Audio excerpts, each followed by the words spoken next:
राऊत आणि खैरे ज्या फांदीवर बसतात तीच फांदी कापायला जातात. भाजपा आमदार संजय केनेकरांची खैरे आणि राऊतांवर टीका. ही माणसं दिवसा तारे पाहतात. केनेकरांचा टोला.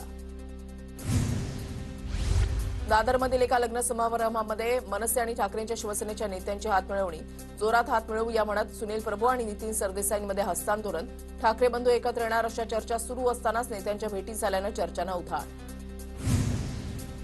शरद पवार आणि अजित पवार आज पुन्हा एकाच मंचावर. वसंतदादा शुगर इन्स्टिट्यूटमधील कार्यक्रमाला उपस्थित राहणार.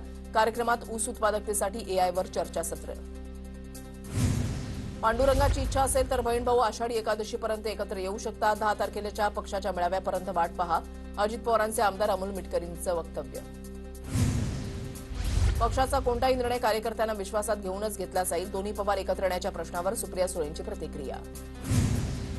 पवार आणि दादा एकत्र आले तर महाराष्ट्राला आनंदच होईल. दोन्ही राष्ट्रवादी एकत्र आले तर आम्ही जोमानं काम करू. अजित पवारांच्या राष्ट्रवादीच्या अण्णा बनसोडेंची प्रतिक्रिया.